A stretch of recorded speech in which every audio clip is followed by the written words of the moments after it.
Que dit cette revendication? Cette revendication reprend les termes presque mot pour mot de la revendication de l'attentat de Nice. Donc ils disent, selon sources sécuritaires, 2 soldats de l'État islamique ont attaqué l'église. Donc ils disent en Normandie, ils nomment la région, et ils disent que c'est bien sûr en réponse à l'appel de viser, de taper les pays de la coalition. Donc c'est une première revendication via leur agence de presse, qui s'appelle AMAC. Donc d'autres suivront bien sûr via leur radio et via d'autres canaux, mais donc ça m'est parvenu par les voies les plus officielles, si je puis dire, de l'État islamique. Donc c'est à prendre très au sérieux. Et en tout cas, jusqu'à l'heure, ils ont prouvé à chaque fois qu'ils ne revendiquaient pas tout et n'importe quoi. Et à chaque fois qu'ils ont revendiqué quelque chose, il y a eu des fils qui ont pu remonter jusque. Quand il y a une revendication comme ça, l'organisation de l'État islamique, est-ce que ça veut dire que ce sont eux qui ont commandité l'attentat ou pas forcément? Commandité, il y a un lien direct entre voilà, le terrorisme aujourd'hui, et l'organisation. il faut essayer d'imaginer que le terrorisme, maintenant, c'est plus le terrorisme du XXe siècle. Donc, un lien, aussi distendu soit-il, peut suffire pour qu'ils revendiquent en choisissant ces termes-là.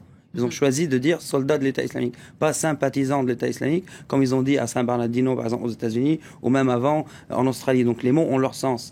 Et donc je pense qu'à chaque fois, à Nice, on a commencé par dire que c'est de la récupération, et maintenant on sait que, par exemple, à Nice, il avait des complices, il y avait un réseau, il y avait quelque chose de préparé depuis 1 an, et je pense certainement pour que le président de la République qualifie déjà l'attentat de terroriste et pointe le doigt vers l'État islamique avant même cette revendication, qu'il a assez d'éléments pour aller dans ce sens-là. Et quand on voit qu'il y a 2 assaillants en même temps, je pense que c'était préparé de longue date. Après, il faut attendre et voir ce qui ressort de l'enquête. Les profils de ces 2 personnes, quel est leur historique, est-ce que c'est vrai ce qu'on a pu entendre dans les médias à droite et à gauche qu'ils ont un historique avec le djihad? Voilà, ça reste à prouver, ça reste à voir, mais dans tous les cas, pour revenir à la revendication, la forme et le canal par lequel elle est sortie confirme que c'est une action terroriste donc de l'État islamique. Vu de France, ici, on a l'impression que les terroristes de l'organisation de l'État islamique s'acharnent sur le peuple français. Pourquoi la France est-elle une cible privilégiée aujourd'hui du groupe djihadiste? Pour la simple raison que la France est en guerre contre l'État islamique, que ce soit en Irak et en Syrie, et pour la simple raison aussi que la France a un historique de guerre avec les formations djihadistes telles qu'elles soient. Que ce soit au Mali, dans la région du Sahel, au Yémen, en Afghanistan. Donc il y a tout un historique. Et aujourd'hui, donc ces factions djihadistes, donc il ne faut pas oublier les frères Kouachi d'Al-Qaïda aussi, qui ont frappé, ont les moyens d'attaquer la France par les bras de ses propres ressortissants.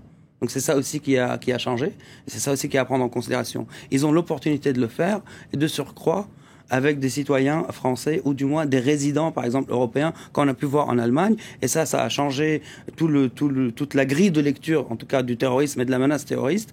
Et je pense, en tout cas, qu'il faut prendre ces éléments en considération parce qu'il faut essayer d'imaginer qu'en allant frapper au-delà des mers, en Irak, en Syrie, en Libye ou ailleurs, ça ne va pas empêcher un citoyen français de prendre un couteau et de commettre un attentat, comme on a vu à Magnanville ou ailleurs. Donc c'est une nouvelle menace, c'est une nouvelle forme de menace qui est très dure à détecter, très dure à déceler et qui est tout simplement ingérable, en tout cas pour les autorités, et très dangereuse pour la population.